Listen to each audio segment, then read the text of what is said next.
Hi guys, ഞാൻ പിന്നെ വന്നിരിക്കുകയാണ്. ഭയങ്കര എനർജറ്റിക് ആയിട്ട് തമാശയൊക്കെ കലർത്തി ഒരു സ്ക്രിപ്റ്റായിരുന്നു ട്രൈ ചെയ്യാൻ ഇന്ന് പ്ലാൻ ചെയ്തിട്ടുണ്ടായിരുന്നത്. പക്ഷേ വല്ലാത്ത ഒരവസ്ഥയിലൂടെയാണ് കടന്നു പോകുന്നത്. ഞാനിങ്ങനെ ഡൗൺ എന്ന് പറഞ്ഞാൽ അങ്ങേയറ്റം ഡൗൺ ആണ്. സോ അപ്പം എനിക്കൊരു ബെയർ മിനിമം കീപ്പ് ചെയ്ത് പോവുക എന്നുള്ളതാണ് എൻ്റെ ഒരു ലക്ഷ്യം. സോ ഇന്ന് നമുക്ക് ഇന്നത്തെ വീഡിയോ എടുക്കണം. അതിപ്പം ഞാൻ ഉദ്ദേശിച്ച കാര്യങ്ങൾ തന്നെയാണ് പറയുന്നത്. പക്ഷേ അതെങ്ങനെ നിങ്ങളിലേക്ക് എത്തിക്കാൻ പറ്റും, പ്രസൻറ്റ് ചെയ്യാൻ പറ്റും എന്നുള്ളതിൽ എനിക്ക് വലിയ സംശയമുണ്ട്. ഈ പറഞ്ഞതുപോലെ എനിക്ക് ഭയങ്കര എനർജിയിലും തമാശയൊക്കെ പറഞ്ഞത് എത്തിക്കാൻ പറ്റും തോന്നുന്നില്ല. ബട്ട് ഇന്നത്തെ വിശേഷം ഇന്ന് തന്നെ പറയണം. നാളെ ശരിയായിട്ട് പറഞ്ഞാൽ പോരാ. അങ്ങനെ കുറേ നാളുകൾ മാറ്റി വെച്ച് കുറേ വർഷങ്ങൾ മിസ്സായ ഒരാളെന്നുള്ള നിലയ്ക്ക് എനിക്ക് എന്തായാലും ഇന്നത്തെ വിശേഷം ഇന്ന് തന്നെ പറയണം. സോ ഞാൻ പറയാൻ ഉദ്ദേശിക്കുന്ന വിശേഷം ഇതാണ്. ഇന്നലെ ഞാൻ വീഡിയോ പോസ്റ്റ് ചെയ്ത് കഴിഞ്ഞപ്പം എൻ്റെ മകൻ പറഞ്ഞു, അമ്മ, your digital footprints are ruined. My digital footprints are ruined. എനിക്കതിന് എവിടെയാണ് ഫുട് പ്രിൻറ്റ്സ്? 41 വയസ്സാവാൻ പോകുന്നു. ഒരു ഫുട് പ്രിൻറ്റ്സും ഞാൻ ഇതുവരെ അവശേഷിപ്പിച്ചിട്ടില്ല. സോ എനിക്കിവിടെ ഡിജിറ്റൽ ഫുട് പ്രിൻറ്റ്സ് റൂയിൻ ചെയ്യുന്നതിനേക്കാളും ആദ്യം ഒരെണ്ണം ഉണ്ടാക്കിയെടുക്കുക എന്നുള്ളതാണ് പ്രധാനം.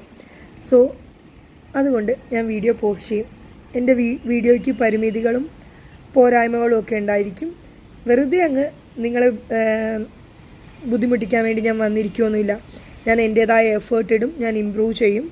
പക്ഷേ ഇന്നിപ്പം ഇത് ചെയ്യുക എന്നുള്ളതാണ് എൻ്റെ മുന്നിലെ ടാർഗറ്റ്. സോ ഇതുപോലെ നമ്മൾ ചെയ്താൽ മോശമാവുമോ? അപ് ടു ദ സ്റ്റാൻഡേർഡ്സ് വരില്ലേ?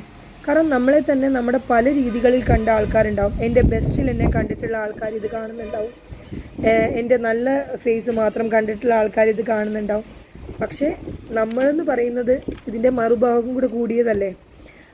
ഇപ്പം എനിക്ക് ഈ വീഡിയോ ചെയ്യുക എന്നുള്ളത്, ഇത് ഈ യൂട്യൂബ് വീഡിയോൻ്റെ കാര്യം മാത്രമല്ല, നമ്മുടെ ജീവിതത്തിൽ നമ്മൾ മാറ്റി വെക്കുന്ന, നമ്മൾ ചെയ്യാൻ പേടിക്കുന്ന ഓരോ കാര്യങ്ങളും നാളെ വന്ന് മരണം നമ്മുടെ മുന്നിൽ നിന്നിട്ട് പറയും, ഇവിടുത്തെ കളിയൊക്കെ കഴിഞ്ഞ്, ഇവിടുത്തെ പെർഫോമൻസ് ഒക്കെ കഴിഞ്ഞ് നമുക്ക് പോകാൻ സമയമായി, നിൻ്റെ ഐറ്റം കഴിഞ്ഞു എന്ന് പറയുമ്പം ഞാൻ പെർഫോമേ ചെയ്തിട്ടില്ലല്ലോ എന്ന് നമ്മൾ തിരിച്ച് ചോദിക്കുന്നൊരവസ്ഥ.